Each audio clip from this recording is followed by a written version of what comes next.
It was never willpower. What a generation of diet recovery science got wrong about why you reach for food. I have to tell you how this piece came to be because the way it arrived is part of what I need you to understand. It stopped me cold. I put down every other project I was carrying and did nothing but read and check and read again. I don't do that. I had to because what crossed my desk didn't adjust one idea. It pulled a thread, and a story a whole generation of us had built our recovery on began to come apart in my hands. It has not been easy to wrap my head around. I've started this sentence more times than I can count because I needed the words exactly right. To say this with the force it deserves and not 1 degree more, because overstating it would betray the very thing I'm going to ask you to trust. So I took the time. This is me, having taken it. Here is why I couldn't let it go. When the part that fell apart finally settled, what was left standing was everything I've been teaching you all along. Not despite the science, but because of it. The one thing the whole diet world leaned on turned out to be the part that wasn't true.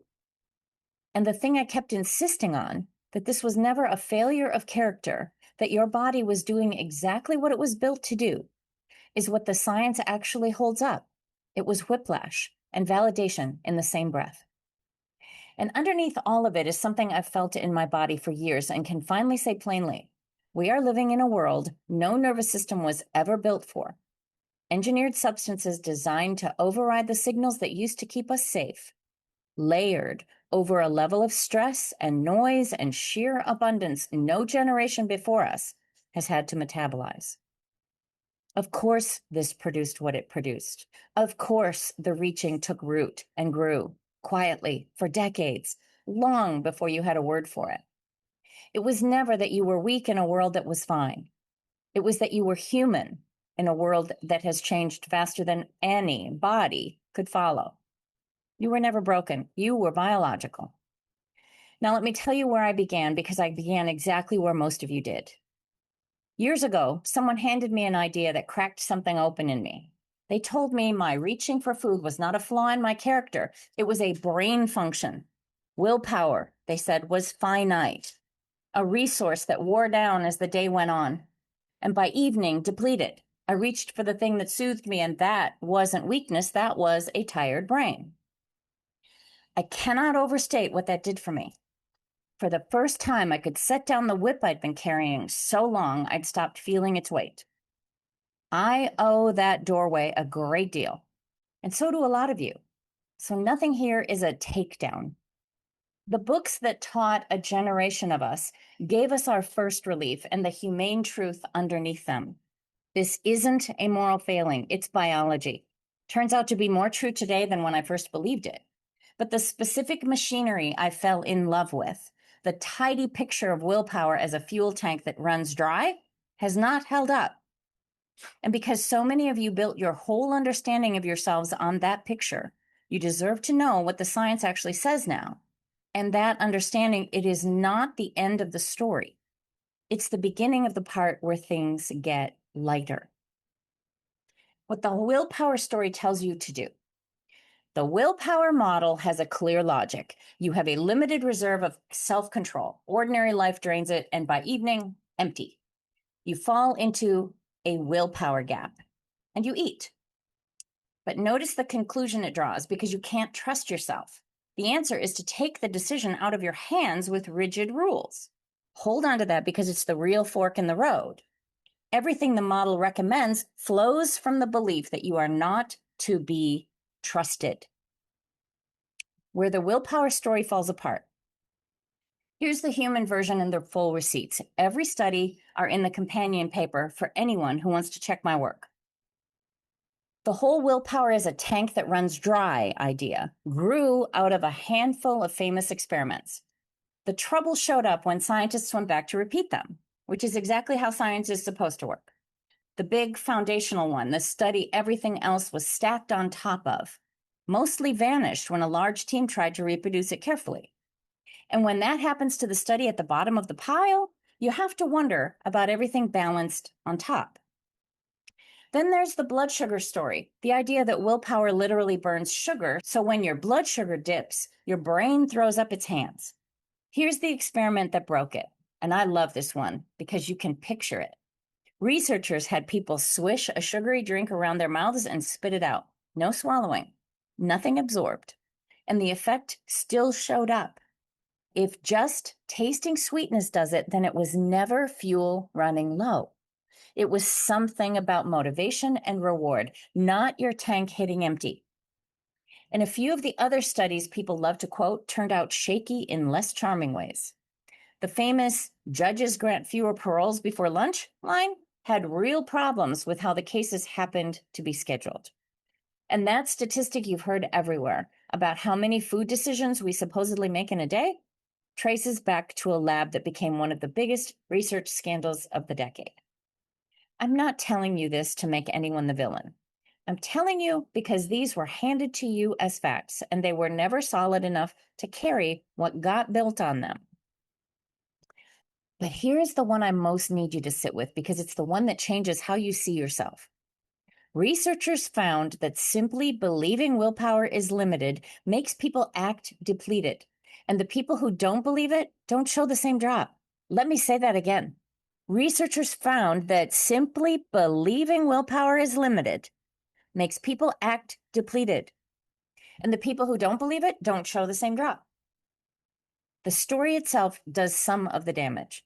Being taught that you've got about 15 minutes of self-control before you crack can become a quiet little prophecy that makes itself come true.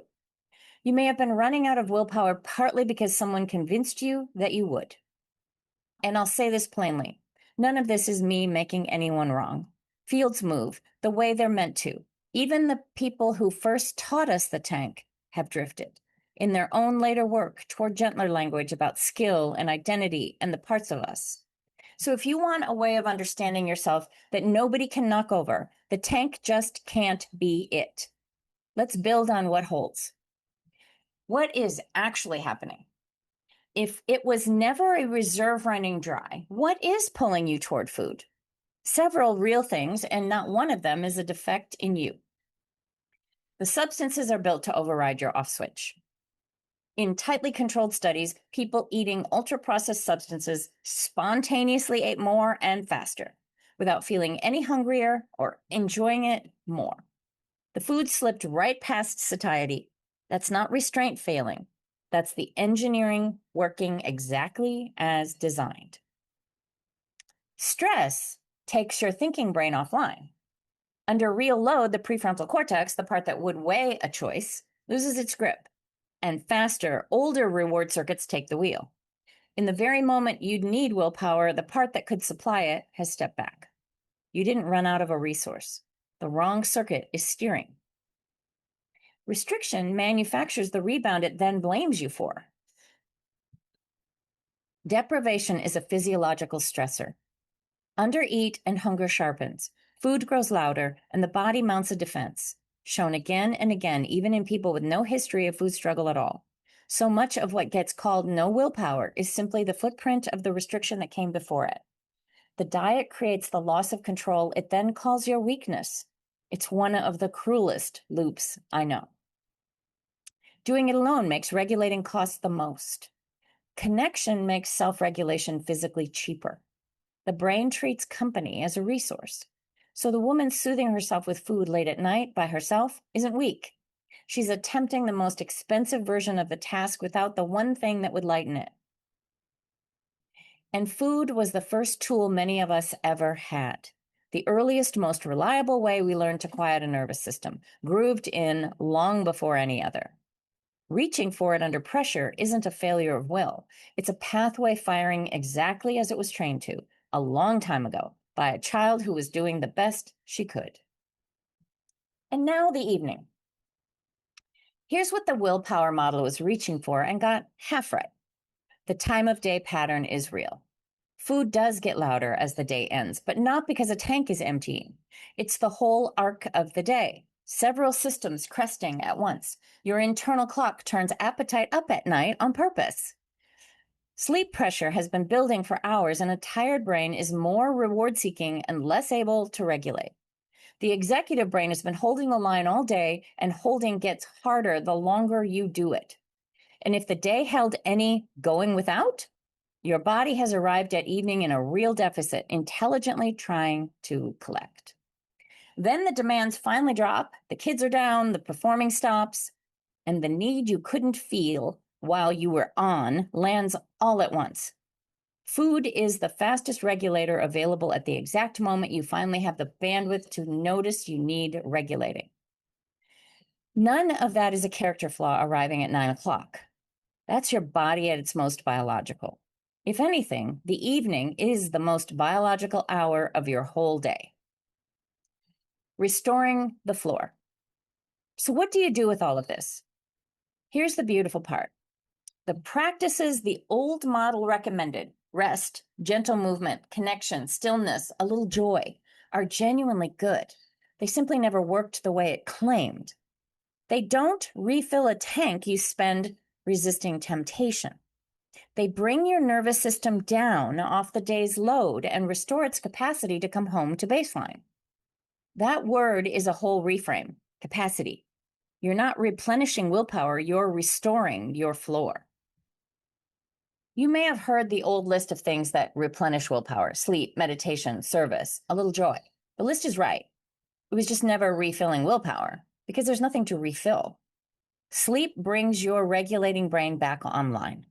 Meditation widens the pause, that small space between the urge and the reach where a different choice can live. Service and connection make steadying yourself costless because your nervous system treats company as help. And joy isn't a reward you earn for being good. It's one of the most direct ways there is to rebuild your floor before the hard hours arrive. That's why I talk about front-loading joy. The small, deliberate gladness you build in the morning before the biological low point ever comes. Morning fills the floor forward. The gentle closing practices of evening fill it back. And it's the only thing that works because you cannot out-willpower the body's low point. There's nothing to summon at dusk. You build the floor earlier and you tend it at night.